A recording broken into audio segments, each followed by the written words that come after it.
Boa noite a todos, que a paz do Mestre nos envolva, para que tenhamos uma noite proveitosa. Quando eu era guri lá no sul, quer dizer criança, menino, né? Eu dividia o quarto com meu irmão. Meu quarto era contíguo ao quarto dos meus pais.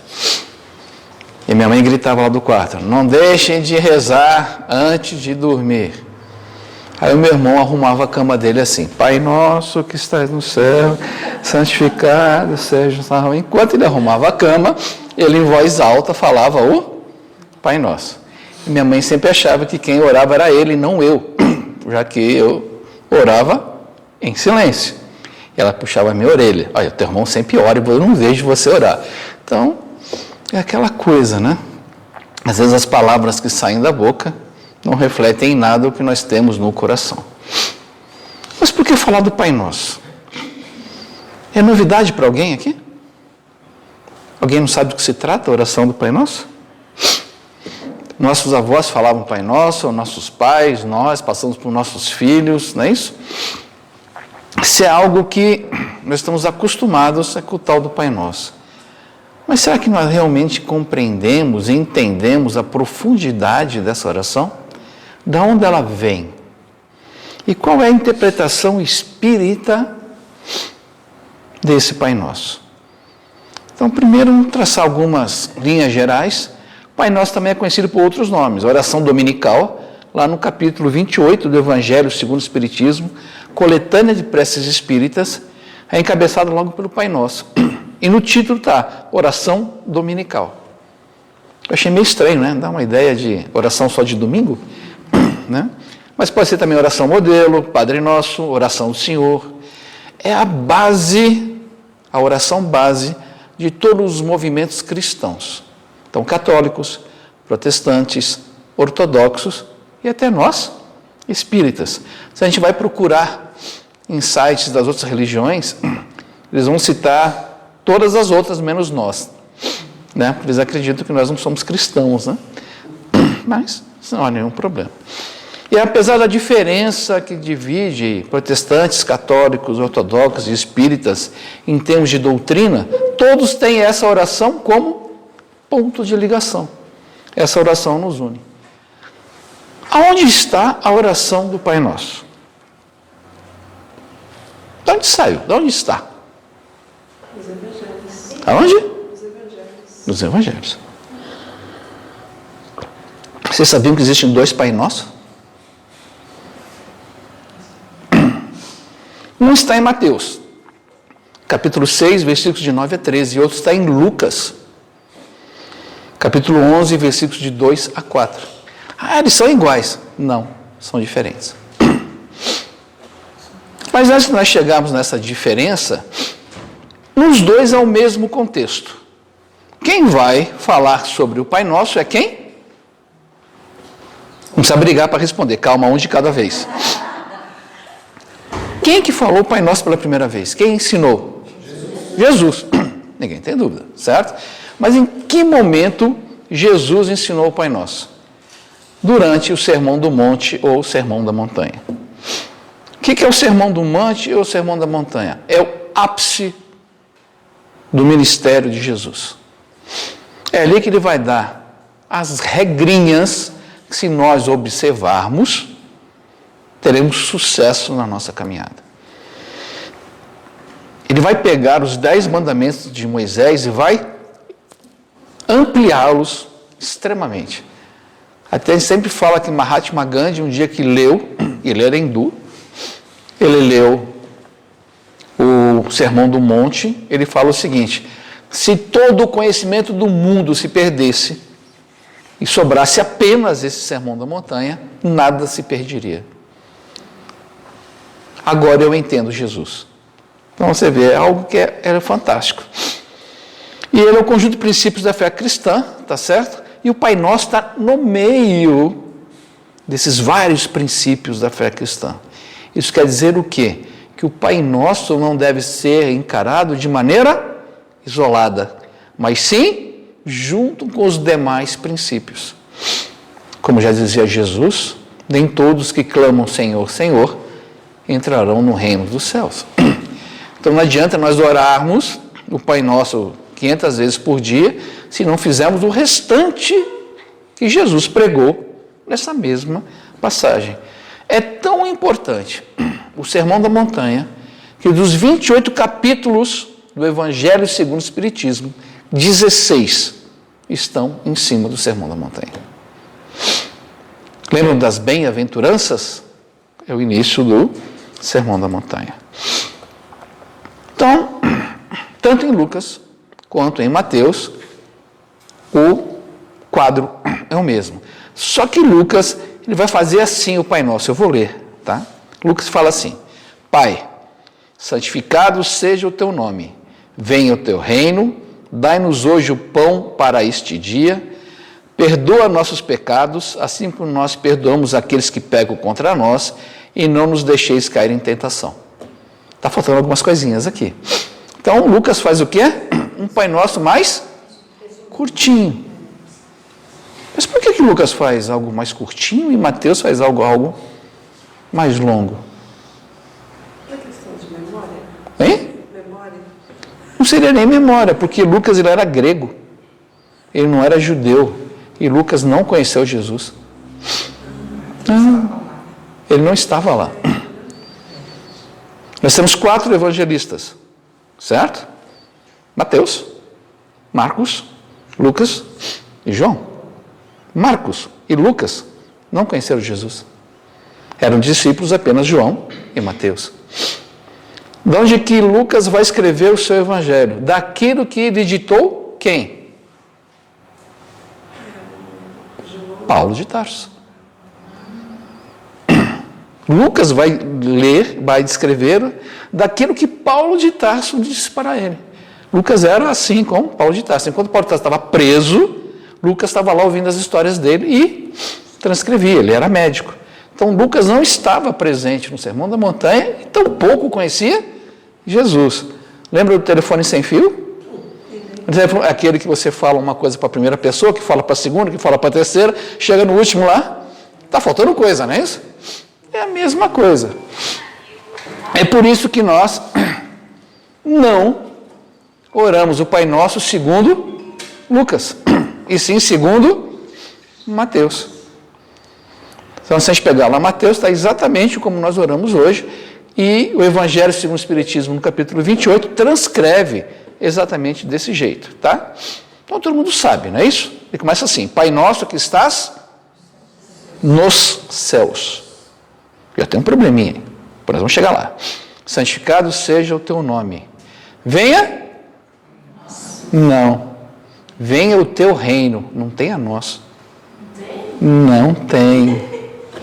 Seja feita a tua vontade, assim na terra como no céu. Agora, no singular. Dai-nos hoje o nosso pão, ou pão nosso cada dia, dai-nos hoje, tanto faz. Perdoa nossas dívidas. Não está escrito ofensas. Assim como nós perdoamos os nossos devedores, e não nos deixei cair em tentação, livrai-nos do mal. Amém ou assim seja? Amém. Por quê? Sim. Ah, bom. Gostei desse, porque sim, porque eu quero e acabou. Vamos agora então dar uma analisada em cada frase. Porque quando nós oramos, nós devemos sempre pensar naquilo que estamos orando. Cada frase que Jesus nos disse tem um significado muito particular. E como o meu irmão orava arrumando a cama, muitas vezes a gente ora com a cabeça longe, ou apenas como um mantra, né? A gente vai se envolvendo naqueles sons, mas sem pensar muito no seu significado. Aquelas pessoas que leem outras escolas religiosas, né, que tem uma sequência muito grande de orações, eu falo que eu admiro todas elas. Porque a minha cabeça já iria voar para longe na terceira ou quarta tentativa. Eu não consigo me fixar em algo por muito tempo, desse jeito, sendo repetitivo. Então, a primeira frase que Jesus nos dá é: Pai nosso que estais nos céus. Pai. A ideia que ele dá de pai é a ideia de criador, mantenedor. Uma família clássica, patriarcal, qual é a função do pai? Prover. Enquanto que a mãe é cuidar das crianças, do lar e tudo mais, proteger, o pai é provedor, ou seja, aquele que está preocupado com nossas necessidades. Aquele que vê o que nos falta e trabalha para que nós tenhamos. Então ele começa assim, mas o pai não é meu, o pai é nosso. Então ele já dá uma segunda ideia. Deus não é exclusivo seu, Deus é de todos. Eu gosto daquelas pessoas que falam assim, o meu Deus, né? Eu falei, cara, ela tem um Deus exclusivo, né? Já é complicado falar meu advogado, meu médico, agora meu Deus, então é o máximo, né? Quando eu falo Pai Nosso, eu falo o que para todo mundo? Que esse Pai Criador criou a todos nós igualmente. Então eu me coloco em igualdade com todo mundo. Quando eu falo meu Deus, é muito exclusivista. Então Jesus, ele é preciso nas suas palavras. Que estás nos céus, não é no céu que nos cobre. Quando ele fala nos céus, dá a ideia do quê? Em todos os lugares, todos os céus possíveis.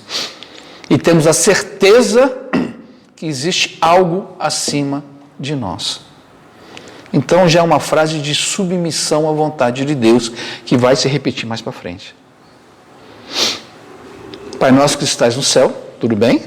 Segunda frase, santificado seja o teu nome. O que é santificado? O que é santificar? Tornar santo, louvar. Ou, mais do que isso, tornar santo. Santificar é tornar santo. Ou seja, tudo aquilo que eu devo fazer no meu dia a dia, eu tenho que santificá-lo em nome de Deus. Não tem o orar e vigiar? O que é orar? É ficar o dia inteiro fechado num quarto ou em algum lugar e, oh meu Deus, e orando? Não. Orar é o quê? Emitir bons pensamentos através de boas obras. É atendendo bem o meu cliente lá no balcão. É fazendo o leitinho das crianças com todo amor e carinho. É ensinando os meus alunos com dedicação. É atendendo aquele cliente chato que a cada 15 minutos pergunta como está o meu processo. Como se a justiça fosse rápida. Você tem que fazer o quê? Tratá-los da melhor maneira possível, não porque você é algo especial, não. Porque tudo que você faz deve ser santificado em nome de Deus. A terceira frase, Pai nosso estás no céu, santificado seja o teu nome, venha a nós, não, venha o teu reino. Se eu falar, venha a nós o teu reino, é uma situação passiva.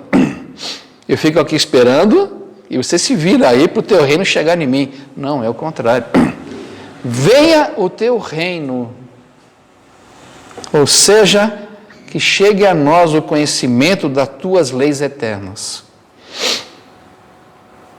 Que eu tenha conhecimento daquilo que eu posso e o que eu não posso fazer. Que os teus emissários, teus dignatários possam no mundo desenvolver as ideias das leis divinas. Moisés nos deu os 10 mandamentos, que até hoje a gente não conseguiu cumprir todos, né? Já temos um probleminha com 10 mandamentos. 1500 anos depois vem Jesus e no Sermão do Monte, no Sermão da Montanha, amplia. E 2000 anos depois vem a doutrina espírita e amplia mais ainda. Ou seja, não é por falta de conhecimento das coisas divinas é que nós estamos errando. Não, estamos errando por rebeldia mesmo, por preguiça. Quando ele fala, falamos, venha o teu reino, pedimos a Deus que nos inspire em nossas ações. Aí na visão espírita, que nossos amigos espirituais, que estão o tempo inteiro falando nos nossos ouvidos como bem proceder, que nós possamos ouvi-los. Pessoa um pouquinho mais rodado, vai lembrar de um desenho chamado Pica-Pau, ok? Pica-Pau tinha uma hora que aconteceu o quê? Aparecia um anjinho de um lado e um diabinho do outro, e os dois falando na orelha do Pica-Pau. Nós somos exatamente iguais. Teremos influências no nosso dia a dia da espiritualidade superior e dos nossos irmãozinhos em ignorância também. Qual que nós vamos ouvir? Aquele que nós estivermos sintonizados. Então o reino de Deus está à nossa disposição diariamente. Nós é que temos que buscá-lo e não esperá-lo que ele venha até nós. Através do quê? Das boas ações e ouvindo os conselhos dos nossos amigos espirituais. Agora o pior deles, que a gente não gosta. A gente fala, a gente entende, mas a gente não gosta. Seja feita a tua vontade. Quando Jesus fala, seja feita a tua vontade, é um gesto de, não só de humildade, mas de submissão à vontade de Deus. Mas por que eu tenho que me submeter à vontade de Deus? Por vários motivos. Primeiro, a gente é tão primário em termos de evolução espiritual que a gente não tem noção daquilo que nos ocorreu, que nos ocorre e que nos ocorrerá. Todo mundo aqui, ao reencarnar, somos espíritos reencarnantes. Quantas vidas nós já tivemos até aqui? Uma. Com várias existências na carne. A gente sempre fala isso, quase toda palestra a gente fala a mesma coisa. Isso é importante a gente saber. Eu tenho uma vida só com várias existências na carne. Durante essas existências, eu vou acumulando virtudes e vícios e defeitos. Quando eu vou reencarnar, eu tenho algo chamado planejamento reencarnatório. Em que espíritos melhores do que nós vão chegar e falar o quê? Olha, para essa encarnação, vamos por aqui, certo? Vamos viver tantos anos, você vai casar com a fulana, vai ter filhos, vai trabalhar nessa direção, você vai ter recursos ou não vai ter recursos, você vai ter saúde muito boa ou não, vai depender da sua necessidade. E a gente vem aqui com esse planejamento. Todo esse planejamento é o quê? É a vontade de Deus em última instância. Porque Ele permitiu que todo mundo pudesse agir em seu benefício. Aí chega aqui e a gente cumpre tudo, não é isso? Não, só que não. Lá no livro André Luiz ele fala, né, que a grande maioria de nós faz o quê? Erra flagrosamente. Pouquíssimos cumprem exatamente aquilo que estava prescrito e são conhecidos como completistas. São raros. Certo? A maior parte de nós fazemos o quê? Falhamos. Tá certo? E quando a gente fala de seja feita a tua vontade, nós sabemos o seguinte, eu não sei o que eu mereço e eu não sei qual é a minha necessidade. No fundo é isso. Então, se algo se abate sobre mim, eu tenho que ter a certeza que isso é o melhor para mim. Certo? Quando você reencarna e vai ter lá sogra e cunhada, você sabe que vai ser problemático, mas é o melhor que pode acontecer para você. Eu fui um garoto mau nas últimas encarnações. Então é certeza que tudo que nos acomete é para o nosso bem, seja lá o que for. E a doutrina espírita nos dá farta literatura sobre isso. Espíritos que a gente acha que foram derrotados pela vida e são vitoriosos na vida espiritual. E espíritos ao contrário, que todo mundo acha que foram vitoriosos na vida física, chegam como mendigos no mundo espiritual. André Luiz viveu ali no final do século XVIII, não, século XIX, início do século XX, desencarnou por mais ou menos 1931. Naquela época, ser médico era top do top. Ele era ainda com 2 especialidades. Era um médico de altíssima categoria. Invejado para a maioria da sociedade. Não é isso? Chega no mundo espiritual como? Um mendigo. Um mendigo espiritual. 8 anos rodando pelo umbral. Sem saber o que estava acontecendo. E às vezes uma pessoa extremamente humilde, trabalhadora, que enfrentou seus obstáculos, que o mundo tratou com desprezo, chega lá do outro lado, bem. Então, quando a gente fala, seja feita a tua vontade, temos que entender que muitas coisas que vão acontecer na nossa vida fogem do nosso controle. Tanto com nós, como com muitas pessoas que nos cercam. E a gente nunca pode falar que Deus é injusto. Porque, na verdade, nós estamos apenas colhendo aquilo que sememos. A gente sempre fala que Deus é amor e justiça. Onde é que se manifesta no amor? Ele permite que você semeie o que você quiser e Ele te ama, independente da sua sementeira.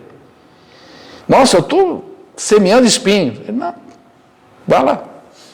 Permito e eu te amo do mesmo jeito. Mas a justiça se manifesta com a colheita obrigatória. Se eu semeei espinhos, vou colher arranhões lá na frente. Não tem jeito. E assim na terra como no céu, a gente vai entender como dos 2 lados da vida. Tanto aqui, quanto no outro lado da vida. Fácil, né? Seja feita a tua vontade? Complicado. Dai-nos hoje o pão de cada dia. Ou o pão nosso de cada dia, dai-nos hoje. No que se refere não só ao alimento material, mas também, principalmente, ao alimento espiritual. Porque depois ele vai falar algo nesse sentido. Mas, mestre, nós vamos sair, ele fala assim, né? Vocês vão sair, os apóstolos saíram de 2 em 2 para pregar. E não leve nem bolsa, nem dinheiro. Mas, mestre, como é que nós vamos nos virar sem nada? Aí ele vai falar aquela célebre frase, né?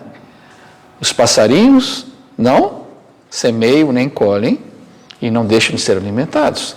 Os lírios do campo se vestem melhor do que Salomão nos seus melhores dias. O que ele está falando? A providência divina existe.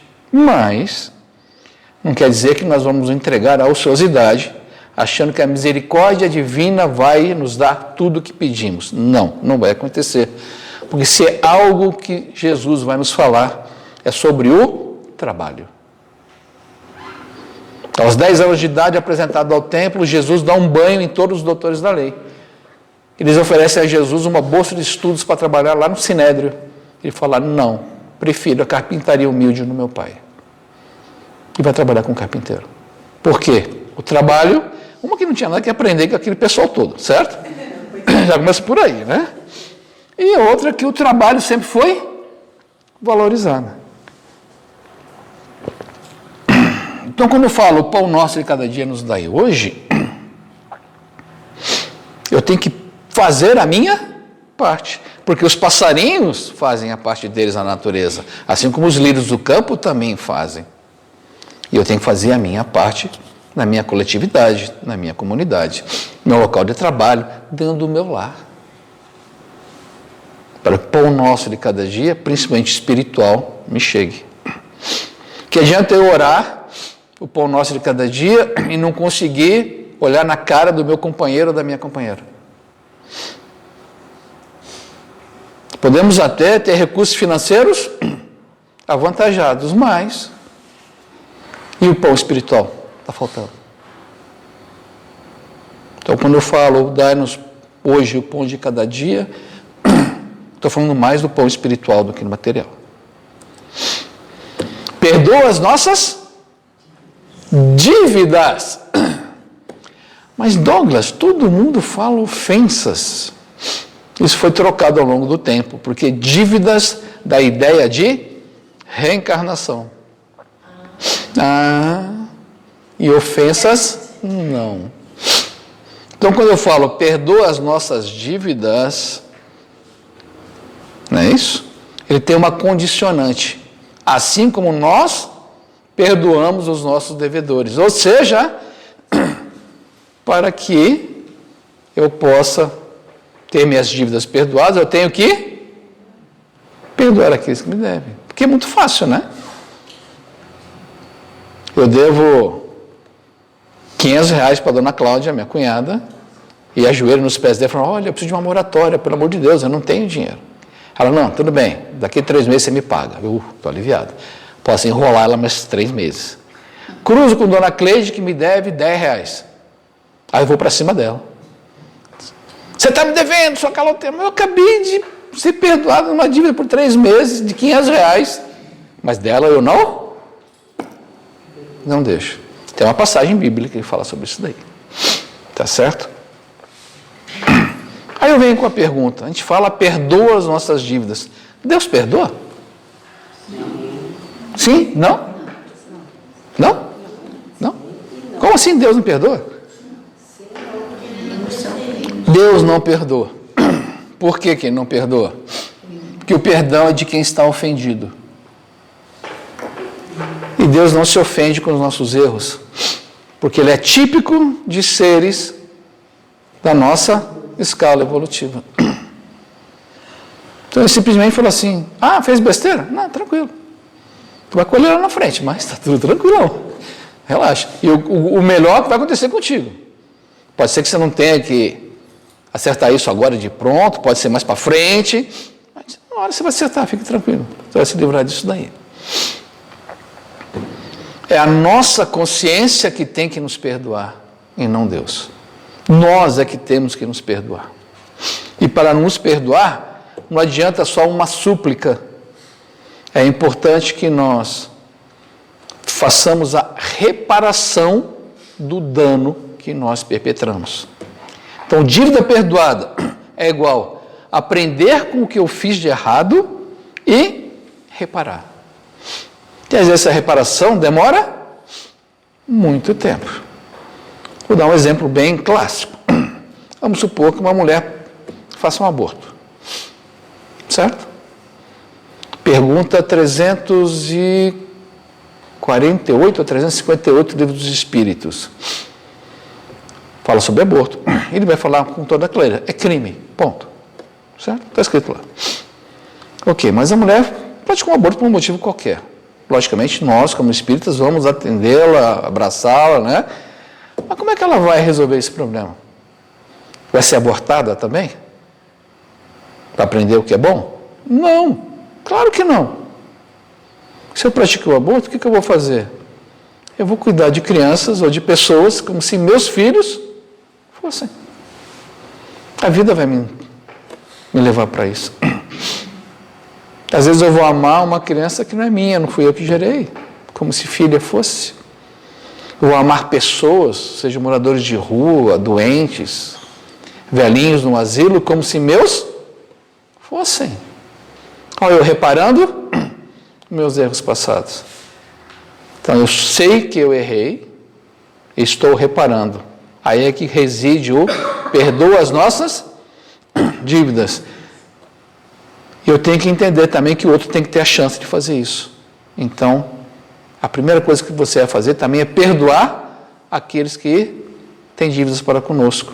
Porque quem perdoa sai desse ciclo de vingança.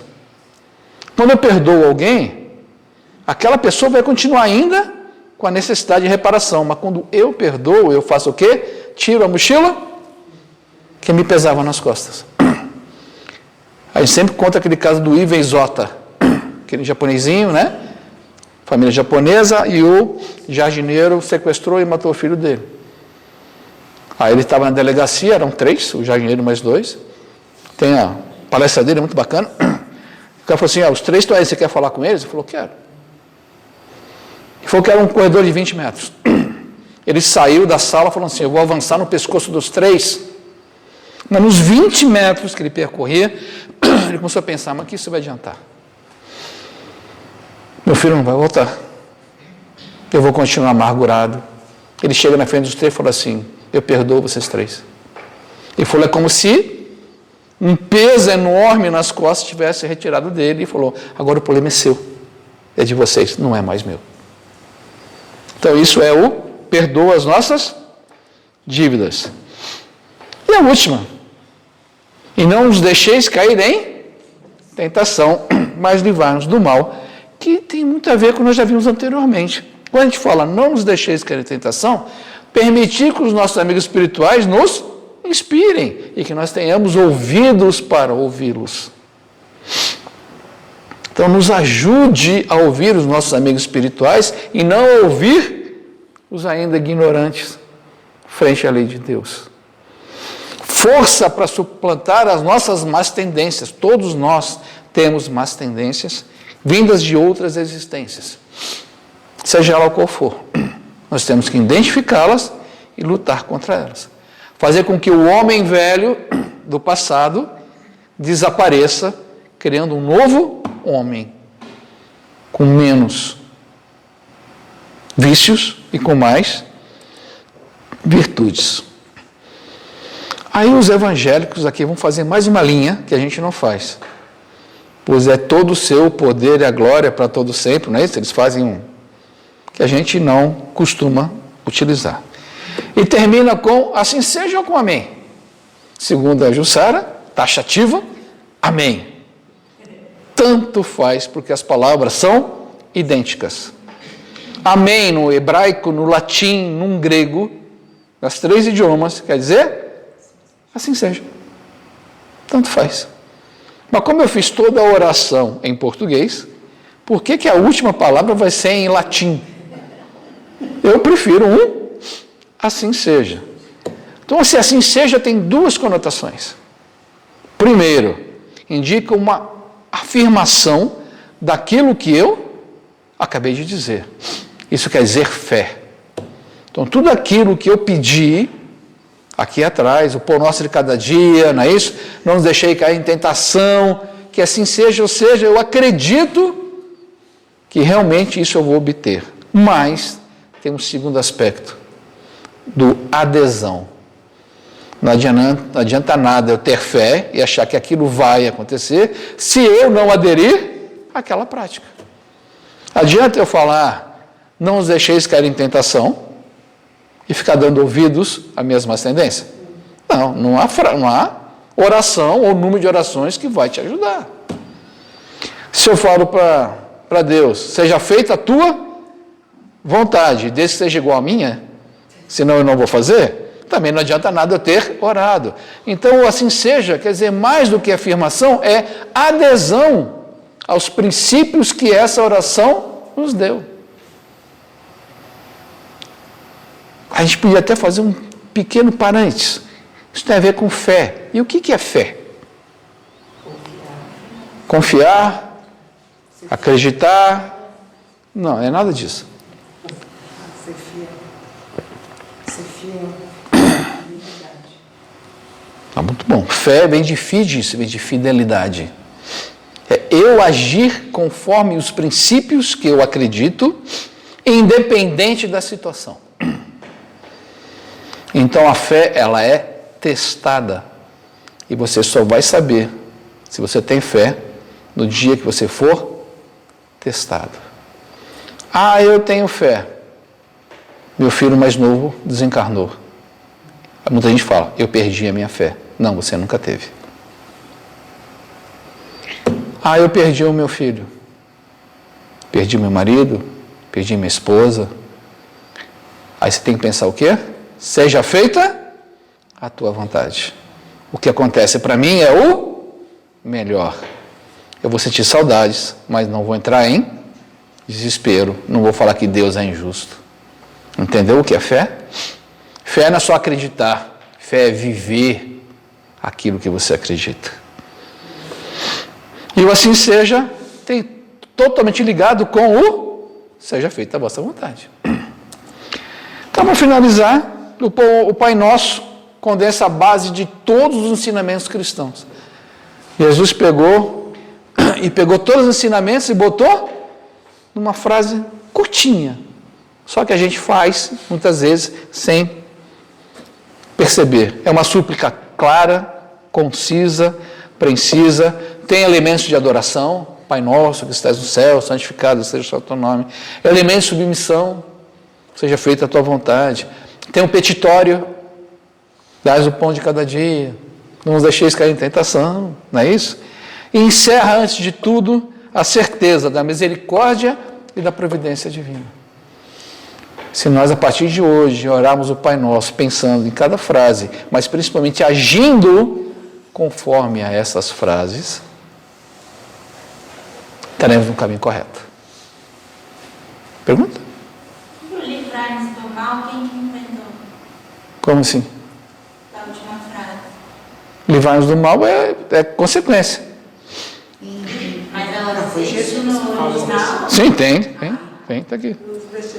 Não nos deixeis cair em tentação, mas livrai-nos do mal. É a mesma frase que diz a mesma coisa. Você não falou, falei, sabe? Não, é que faz a mesma coisa. Tá bom? Obrigado pela correção. Então eu espero que o nosso próximo Pai Nosso a gente consiga pensar em cada frase. Muito obrigado pela paciência.